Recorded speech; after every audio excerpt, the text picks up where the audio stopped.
Vande Mataram viewers, कैसे हैं आप? उम्मीद करता हूं आपकी स्टडी अच्छी चल रही होगी। काफ़ी सारे बच्चों की डिमांड थी कि जो वोकेशनल कोर्स है आप लोगों के इस बार एनईपी के अंतर्गत एक वोकेशनल सब्जेक्ट है आपका, और काफ़ी सारे विद्यार्थियों ने पर्सनैलिटी डेवलपमेंट को एक वोकेशनल सब्जेक्ट के रूप में ऑप्ट किया है। उसी पर आधारित आज की वीडियो है। आज की वीडियो में हम चर्चा करेंगे पर्सनैलिटी डेवलपमेंट के बारे में, इसके सिलेबस के बारे में, इसमें से किस प्रकार के प्रश्न बनेंगे, कितने नंबर का प्रश्न पत्र आएगा आपका।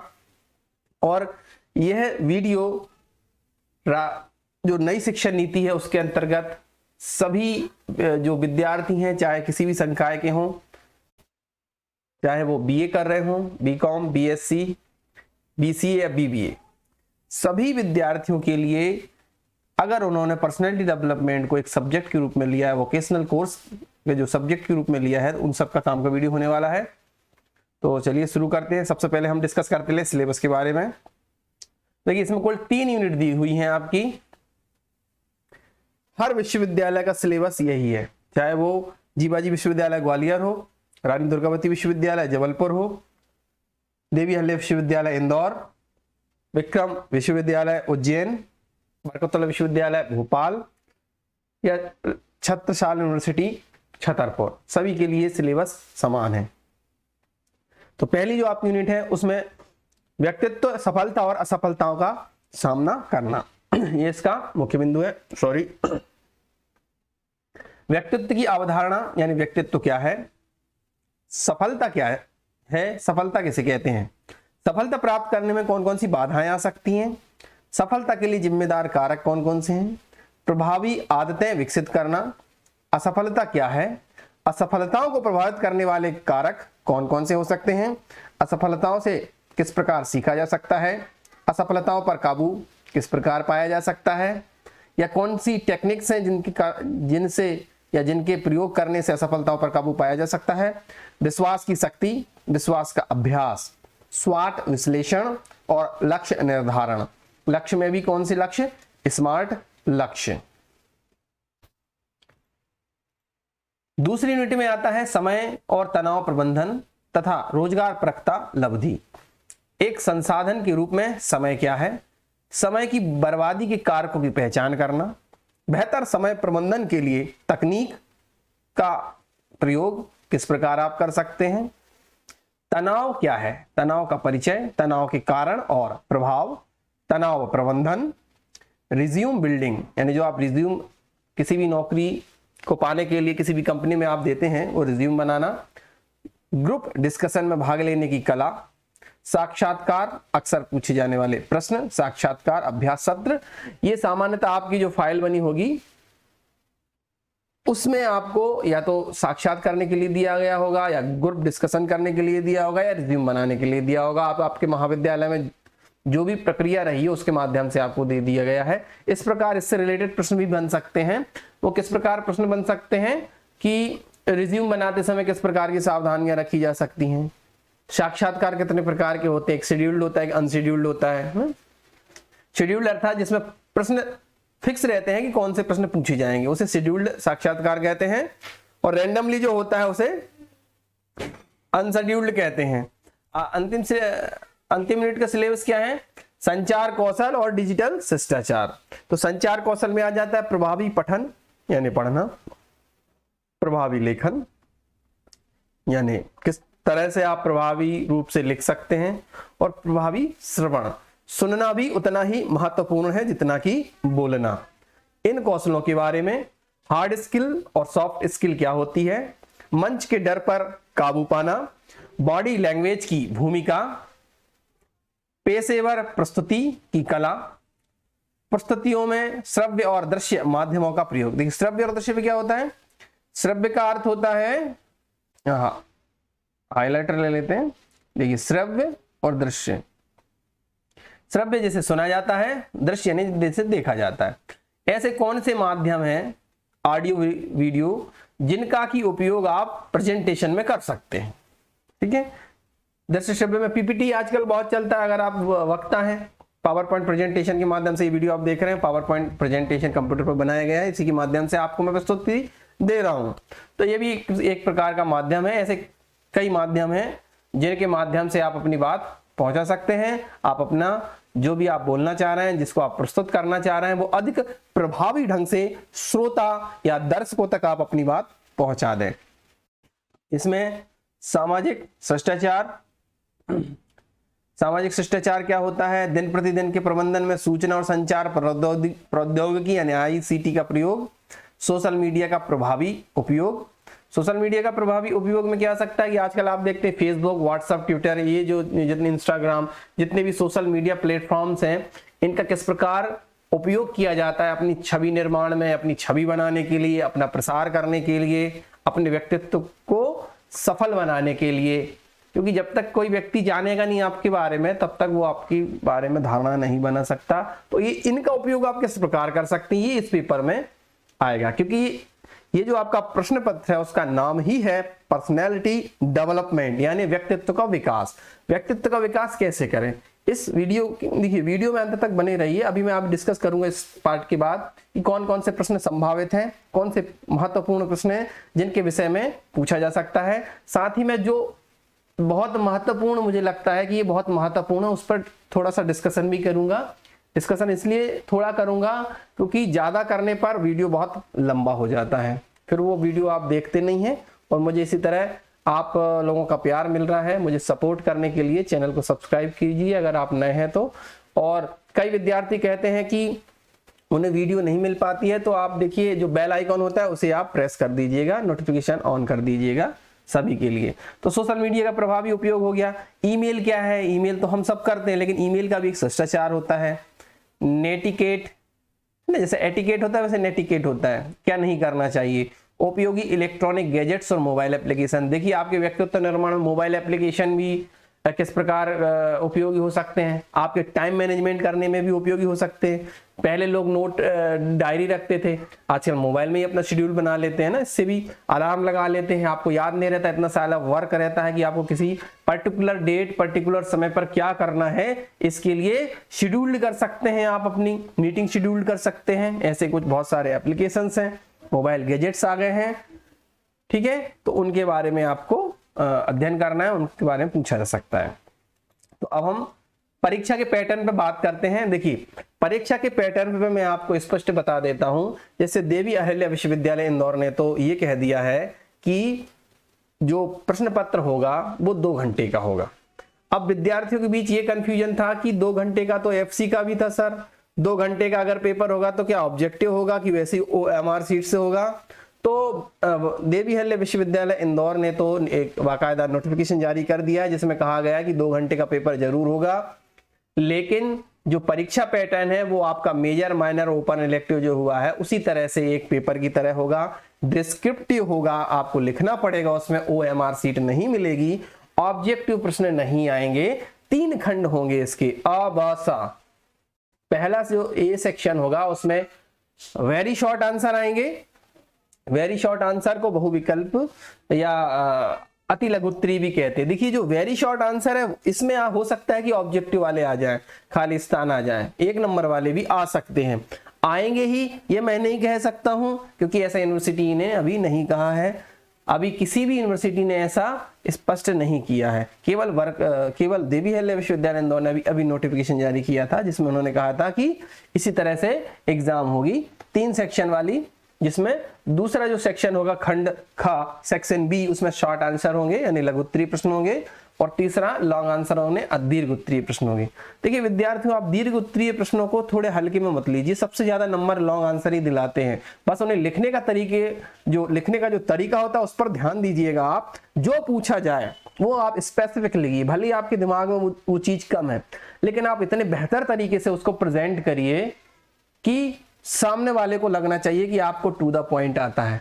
अगर आपको एक बात आती है, आप घुमा फिरा के 4 वाक्य बाद वही लिख देते, फिर वही लिख देते, फिर वही लिख देते, इस प्रकार का लिखने का कोई औचित्य नहीं है।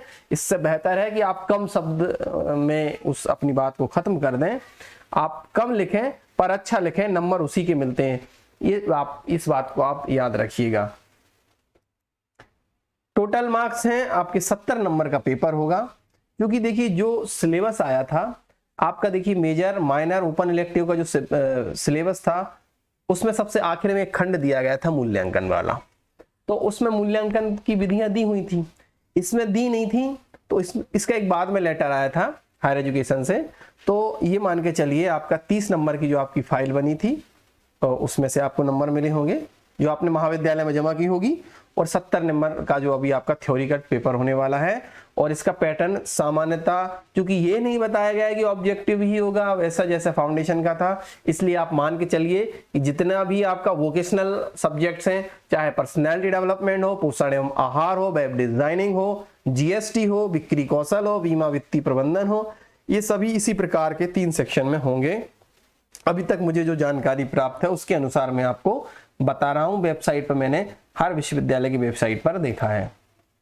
आगे हम चर्चा करते हैं, महत्वपूर्ण प्रश्नों के बारे में चर्चा कर लेते हैं कि इंपॉर्टेंट क्वेश्चन इस सिलेबस से कौन से निकल सकते हैं जिनका की अध्ययन करके आप अच्छे नंबर ला सकते हैं। तो देखते रहिए। पहला प्रश्न क्या है, क्या बन सकता है? पहला प्रश्न बन सकता है कि व्यक्तित्व की परिभाषा लिखिए। तो एक व्यक्तित्व की परिभाषा आप याद जरूर कर लीजिएगा, या ऐसा भी हो सकता है कि व्यक्तित्व क्या है, व्यक्तित्व से आप क्या समझते हैं, व्यक्तित्व का अर्थ लिखिए इस प्रकार से। समय एक संसाधन के रूप में कैसे, समय एक रिसोर्स कैसे है, समय तो होता है, समय सबके पास कितना होता है 24 घंटे, गलत। समय किसी के पास 24 घंटे नहीं होता है। 7 घंटे की नींद मान लो, 3 घंटे आपके नित्य कर्म में लगते हैं, 10 घंटे माइनस कर दो तो आपके पास सिर्फ कितने घंटे बचते हैं? 14 घंटे होते हैं आपके पास हर व्यक्ति को। विधाता ने, भगवान ने केवल एक ऐसी ये चीज बनाई है जो अमीर गरीब, छोटा हो या बड़ा, स्त्री हो या पुरुष, सबको एक जैसी दी है, सभी के पास उतने ही घंटे हैं। ठीक है, अगला प्रश्न है स्वाट। स्वाट का पूरा नाम क्या है आगे हम डिस्कस करेंगे इस क्वेश्चन को, इसलिए यहां नहीं बता रहा हूं मैं। तनाव किसे कहते हैं? देखिए जो तनाव, जिसे अंग्रेजी में टेंशन कहते हैं, उसकी भी एक परिभाषा है ना, उसको आप याद कर लीजिएगा। समय प्रबंधन क्या है? टाइम मैनेजमेंट, समय को व्यवस्थित करना, अपने दिन प्रतिदिन के कार्यों को एक रूपता में सही तरीके से व्यवस्थित करना ताकि समय बर्बाद ना हो, किसी हम कार्य को अधिक महत्व ना दें, जिस कार्य को महत्व देना है उसको ज्यादा महत्व दें, जिसको नहीं महत्व देना है उसको ना दें। ये सब इस समय मैनेजमेंट यानी टाइम मैनेजमेंट के अंतर्गत आता है, समय प्रबंधन के अंतर्गत आता है। बॉडी लैंग्वेज या शारीरिक भाषा क्या है? बात करने में बॉडी लैंग्वेज में ना शरीर या शारीरिक भाषा का बहुत योगदान होता है। ईमेल से आप क्या समझते हैं? ये भी आ सकता है। ईमेल लिखते समय कौन कौन सी सावधानियां रखनी चाहिए? ईमेल लिखने के शिष्टाचार क्या है ना? डोंट, क्या नहीं करना चाहिए, नेटिकेट लिखा हुआ था ना उसमें। और डिस्कस कर लेते हैं हम किस प्रकार के प्रश्न बन सकते हैं। शॉर्ट आंसर में व्यक्तित्व से आप क्या समझते हैं स्पष्ट कीजिए। स्वॉट विश्लेषण को स्पष्ट कीजिए। सफलता प्राप्त करने में आने वाली बाधाओं का संक्षिप्त वर्णन कीजिए कि सफलता प्राप्त करते हैं तो कौन कौन सी बाधाएं आती हैं। रिज्यूम बनाते समय किन बातों का ध्यान रखना चाहिए, इस प्रकार के प्रश्न बन सकते हैं। हार्ड स्किल और सॉफ्ट स्किल को समझाइए या इसमें अंतर क्या है ये बताइए, या केवल हार्ड स्किल के बारे में पूछा जा सकता है, सॉफ्ट स्किल के बारे में पूछा जा सकता है। मंच के डर पर काबू कैसे पाया जा सकता है ना? जैसे आपने देखा होगा कई लोग जो स्कूल या कॉलेजेस के प्रोग्राम होते हैं वो स्टेज पर नहीं जाते, कुछ लोगों का डर रहता है, तो ये भी एक प्रकार का डर है और इस पे भी काबू पाया जा सकता है। ऐसी भी टेक्निक्स हैं जिसके कारण ये धीरे धीरे डर जो वो है समाप्त हो सकता है। दीर्घ उत्तरीय में कैसे प्रश्न बन सकते हैं? स्वॉट विश्लेषण लक्ष्य निर्धारित करने में किस प्रकार सहायता करता है, समझाइए। समय प्रबंधन से आप क्या समझते हैं? समय प्रबंधन की विभिन्न तकनीकी का उल्लेख कीजिए। तनाव क्या है? तनाव को प्रभावित करने वाले कारकों की पहचान कीजिए, वही लिखना है आपको। संचार के दृश्य श्रव्य माध्यमों को समझाइए। प्रभावी प्रस्तुतिकरण में किस प्रकार सहायक होंगे, ऐसे भी पूछा जा सकता है, क्योंकि ये सब क्या है, ये आपकी पर्सनैलिटी डेवलपमेंट से संबंधित है, आपके व्यक्तित्व को विकास करने की ये टेक्निक्स हैं, ये सारी चीजें हैं। अभी हम थोड़ा सा इसके बाद समझेंगे कि व्यक्तित्व क्या है, इसलिए स्किप मत करिए वीडियो को, बहुत इंपॉर्टेंट है। लास्ट में बहुत जो मुझे लगते हैं कि बहुत महत्वपूर्ण है उन विषयों पर, उन प्रश्नों पर मैं चर्चा करूंगा। तो विभिन्न दृश्य श्रव्य संचार माध्यम किस प्रकार उत्तम प्रस्तुतिकरण में सहायक हैं, यह पूछा जा सकता है। ईमेल लिखते समय किन बातों का ध्यान रखना चाहिए। समय प्रबंधन में सहायक प्रमुख गैजेट और मोबाइल एप्लीकेशंस कौन कौन से, इनके नाम पूछे जा सकते हैं। तो ये सब आप, ये महत्वपूर्ण प्रश्न है। पर्सनैलिटी क्या है, हम थोड़ा सा समझ लेते हैं कि व्यक्तित्व है क्या। देखिए व्यक्तित्व जो है लैटिन भाषा के पर्सोना शब्द से बना है। तो पर्सोना का अर्थ क्या होता है? पर्सोना का अर्थ होता है, जो आप स्क्रीन पर देख रहे हैं क्या है, ये मास्क है, एक मुखौटा है।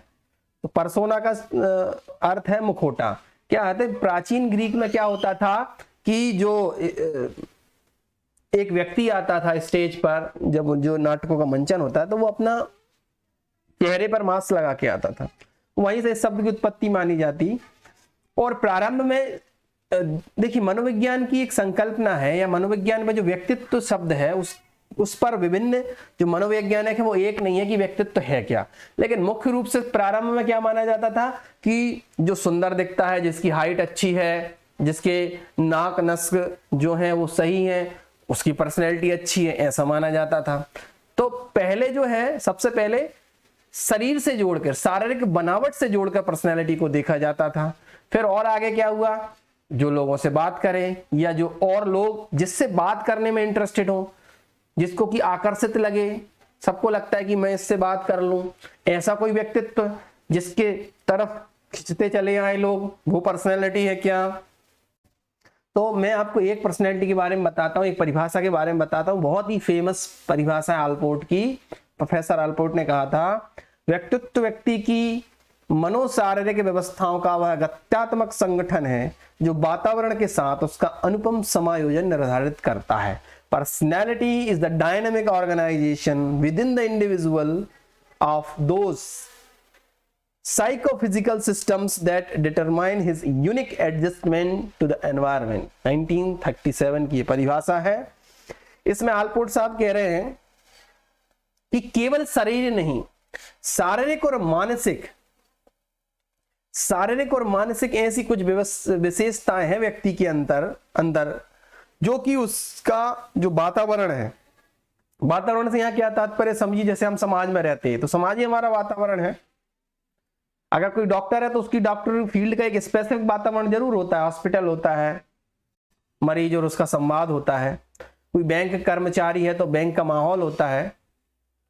देखिए आप बैंकिंग वाले रहेंगे तो शेयर मार्केट और इससे संबंधित समाचार ज्यादा उससे सुनेंगे, क्योंकि उनसे रिलेटेड होता है सीधा सीधा।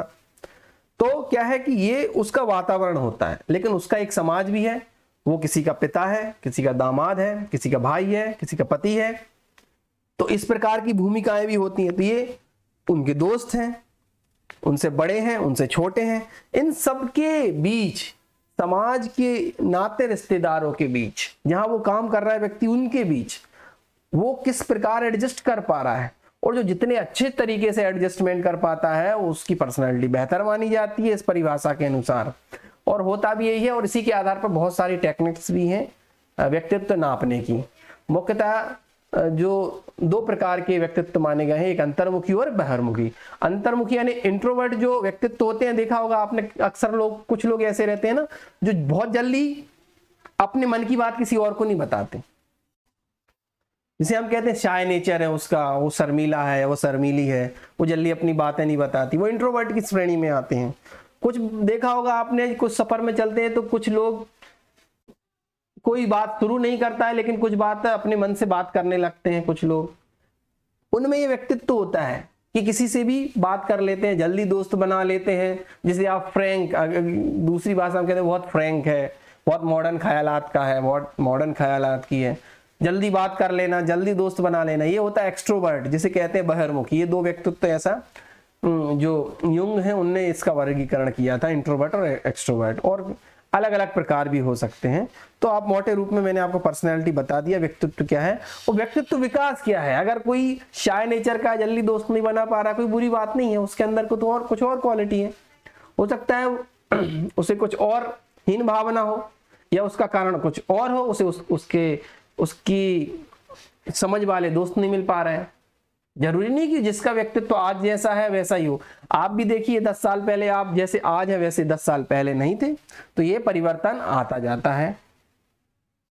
ठीक है, हम थोड़ा सा जो एक इंपॉर्टेंट क्वेश्चन है स्वॉट के बारे में डिस्कशन कर लेते हैं कि स्वॉट क्या है। स्वॉट एनालिसिस बहुत पूछा जाता होगा, ये तो आप मान के रहिए एक प्रश्न जरूर आएगा स्वॉट से रिलेटेड, तो इसको बहुत ध्यान से सुनिएगा विद्यार्थियों। स्वॉट का पूरा नाम अलग अलग है। एस से क्या बनता है, एस से बनता है स्ट्रेंथ, जिसे हिंदी में कहते हैं ताकत। स्ट्रेंथ, वीकनेस, डब्ल्यू से क्या बनता है, वीकनेस, कमजोरी। हर इंसान में दो चीजें होती हैं, कुछ ताकत होती, कुछ कमजोरी होती। हो सकता है एक विद्यार्थी गणित में अच्छा ना हो, लेकिन वो साहित्य में बहुत अच्छा है, वो कविताएं कर लेता है, उसकी राइटिंग बहुत सुंदर है। तो साहित्य में कविताएं कर लेना उस बच्चे की क्या हो गई, स्ट्रेंथ हो गई, ताकत हो गई। वीकनेस क्या हो गई कि वो इस प्रकार के गणितीय काम, नंबर उसे ज्यादा समझ नहीं आते, है ना। तो उस हिसाब से अपना एनालिसिस कर लेगा कि उसे क्या करना है, लिटरेचर पढ़ना है उसे या मैथ्स पढ़ना है। आपने देखा होगा ना, 3 इडियट फिल्म देखी होगी, उसमें वो जो वीरू सहस्त्रबुद्धे जो डायरेक्टर रहता है, उससे कहते हैं उसका बेटे आत्महत्या कर लेता है, वो लिटरेचर पढ़ना चाहता है, लेकिन उसके जो पिताजी वो हमेशा उसे साइंस के पीछे घुमाते हैं कि इंजीनियर बने, इंजीनियर बने, है ना। तो ये भी है कि ये व्यक्तित्व निर्माण में बहुत महत्वपूर्ण है। आप अपना सेल्फ का और किसी और का भी आप स्वॉट एनालिसिस कर सकते हैं। हर चीज का स्वॉट एनालिसिस होता है कि उसकी ताकत क्या है, उसकी कमजोरी क्या है। तीसरा इसमें जो शब्द है ओ, SWOT, S स्ट्रेंथ, W कमजोरी या वीकनेस, और O से बनता है अपॉर्चुनिटी। अपॉर्चुनिटी क्या होता है, अवसर। बस उसमें ताकत है, कविताएं लिख लेता है बच्चा, लेकिन वो कविताओं का मंचन करने के लिए उसकी कविताएं कोई सुनने वाला तो हो, उसे कोई कवि सम्मेलन में तो ले जाए, उसकी कविता को कोई प्रकाशन करने के लिए, पब्लिश करने के लिए तैयार भी तो अवसर मिलता है। और अगर एक अवसर, ईश्वर सबको एक अवसर जरूर देता है, उस अवसर का फायदा उठाना चाहिए। आपको भी एक एक अवसर जरूर मिलेगा और नहीं मिला है तो। और आखिरी में टी का अर्थ क्या है, थ्रेट, खतरे क्या है किसी चीज में, किसी चीज में खतरे क्या है। अगर वो मंचन करेगा तो उसका कंपटीशन हो गया अन्य कवियों के साथ, उसकी कविता कितनी गहरी है, ये सब खतरे हैं। तो देखिए पहला जो दो है, एस और डब्ल्यू, स्ट्रेंथ और वीकनेस, ये इंटरनल वातावरण पर डिपेंड कर रहा है, ये व्यक्ति पर ही डिपेंड कर रहा है कि उसकी कमजोरी क्या है, उसकी ताकत क्या है। उसकी कमजोरी को भी वो धीरे धीरे दूर कर सकता है, उसे पता है तो, ठीक है, और ताकत बना सकता है। लेकिन ये बाद के दो हैं, अपॉर्चुनिटी और थ्रेट, ये बाह्य कारकों के ऊपर निर्भर करता है, इस पे इस व्यक्ति का बस नहीं है। अवसर मिलेगा नहीं मिलेगा, खतरे क्या होंगे अंदाजा नहीं लगा सकते, लेकिन उसके लिए आप तैयारी कर सकते हैं। ये इसको क्या कहते हैं, इसको कहते हैं स्वॉट एनालिसिस। और जो स्वॉट एनालिसिस है उसका जो फ्रेमवर्क है 1960 के दशक के आसपास शब्द आया था, और इस शब्द को जो फ्रेम करने के लिए क्रेडिट जाता है वो अल्बर्ट हम्फ्री को जाता है। ठीक है, हम एक चीज पर और गौर कर सकते हैं। ये तो ये प्रश्न हो गया स्वॉट से संबंधित, पर्सनैलिटी से संबंधित, व्यक्तित्व की परिभाषा संबंधित मैंने आपको बता दिया। अब मैं आपको बता रहा हूं, आपका महत्वपूर्ण प्रश्न है वो है what are the smart goal. Smart क्या है, स्मार्ट आप क्या जानते हैं, स्मार्ट आजकल स्मार्ट बहुत चल रहा है, smartphone, smart watch, smart washing machine, हर चीज स्मार्ट हो गई है आज की दुनिया में। तो गोल भी क्यों स्मार्ट ना हो। तो यहाँ स्मार्ट जैसे स्वॉट का एक एक शब्द जो है अपने आप में एक पूर्ण अर्थ प्रकट करता है, इसी प्रकार SMART स्मार्ट का एक एक शब्द एक एक अर्थ प्रकट करता है, जिसमें S का अर्थ है स्पेसिफिक यानी विशिष्ट। बिल्कुल पता है आपको क्या है स्पेसिफिक। गोल कैसा होना चाहिए आपका, लक्ष्य, लक्ष्य कैसा होना चाहिए, विशिष्ट होना चाहिए। आपको पता होना चाहिए आपका लक्ष्य है कि नहीं, मुझे आपने कह दिया नहीं मुझे अच्छे नंबर लाना है, मुझे BA फर्स्ट ईयर, मुझे फर्स्ट ईयर में अच्छे नंबर लाना है, तो ये आपका गोल है, पर ये स्पेसिफिक नहीं है। स्पेसिफिक गोल क्या होगा, जब आप कहोगे कि मुझे इस एग्जाम में 90% मार्क्स लाना है, तो आपका स्पेसिफिक गोल हो गया। 80% मार्क्स लाना है, तो ये आपका स्पेसिफिक गोल हो गया। अब आपको फर्स्ट डिवीजन लाना है, आपने ना मोर देन फर्स्ट डिवीजन। अब एम से होता है मीजरेबल, मीजरेबल यानी मापने योग्य। आपका गोल तो बना लिया आपने, लेकिन कैसा होना चाहिए, वो नापा जा सके। जैसे आपने कहा ना कि मुझे 82% मार्क्स चाहिए, तो मापने योग्य है कि 82 आएंगे तो आप समझ जाना कि आपका गोल पूरा हो गया। ठीक है, एस हो गया, एम हो गया, ए क्या है, ए है अचीवेबल। मतलब ऐसा नहीं हो कि आपने कह दिया मुझे 99% चाहिए, आपने स्पेसिफिक भी बना लिया, नापने योग्य भी बना लिया कि गोल मुझे 99% अंक लाने हैं फर्स्ट ईयर के एग्जाम में, लेकिन ये प्राप्य हैं क्या, मुश्किल है, अचीवेबल। क्योंकि क्या होता है कि एक पेपर हो, मैथ का पेपर हो, तो आप कह सकते हो कि 100 में से 100 ले आऊंगा मैं। लेकिन जब मानविकी विषय होते हैं इस प्रकार के, या आपने पॉलिटिकल साइंस लिया है, आपने व्यक्तित्व विकास लिया है, इनमें क्या होता है कि अच्छे नंबर, मतलब नंबर अच्छे ला सकते पर इतने करीब नहीं जा सकते, तो अचीवेबल होना चाहिए। आर से क्या है, आर से है रिलेवेंट, यानी प्रासंगिक, रिलेवेंट होना चाहिए। उदाहरण के लिए रिलेवेंट क्या, आपने तो कह लिया नहीं मुझे जज बनना है, आपको जज बनना है, लेकिन आप पढ़ाई बीए कर रहे हो, आपने एलएलबी नहीं किया, एलएलबी नहीं किया तो आप वकील कैसे बनोगे, फिर जज कैसे बनोगे। तो आप रिलेवेंट होना चाहिए, आपका जो उद्देश्य, जो गोल है ना, गोल है ना उद्देश्य। और टी से क्या, आखिरी जो शब्द है टी उससे बना है टाइम बाउंड, यानी समयबद्ध। आपको 2 साल में या 3 साल में जज बनना है, आपको 4 साल में जज बनना है, तो 3 साल एलएलबी पढ़ाई करोगे, 4 साल एलएलबी पढ़ाई करोगे। कहने का अर्थ है आपको समय निर्धारित करना है कि अगर मैंने फर्स्ट ईयर या जो भी मैं क्लास पढ़ रहा हूं उसको मुझे निर्धारित समय में पार करना है 1 साल में, तो ऐसा नहीं हो कि आपको फिर कंपार्टमेंट आ जाए, सप्लीमेंट्री आ जाए, फिर तो टाइम आपका फिक्स होना चाहिए, तभी वो क्या होगा, स्मार्ट गोल की श्रेणी में आएगा। तो इसको याद रखिए, इसका फुल फॉर्म भी आ सकता है एग्जाम में, S for specific, M for measurable, A for achievable, R for relevant, T for time bound. ऐसा भी पूछा सकता है कि स्मार्ट गोल के अंतर्गत R का क्या अर्थ है, तो आपको रखना है R मतलब रिलेवेंट, यानी प्रासंगिक। प्रासंगिक का अर्थ होता है कि वो आपका जो उद्देश्य है वो आपके उद्देश्य के अनुरूप है कि नहीं, जो आप चाह रहे हैं वो है कि नहीं। ठीक है, जैसे 25 पैसा प्रासंगिक नहीं रहा, आज के पुराने जो नोट है 500 1000 रुपए का, वो प्रासंगिक नहीं रहा, रिलेवेंट नहीं है तो वो नोट 1000 का नोट अभी भी हो सकता है किसी के पास, लेकिन क्या वो आज रिलेवेंट है, वो रिलेवेंट नहीं है। तो ये होती रिलेवेंसी, उसकी क्या है, आज उपयोगिता है कि नहीं। तो ये जो स्मार्ट गोल है, defining these parameters at they pertain to your goal help ensure that your objectives are attainable within a certain time frame.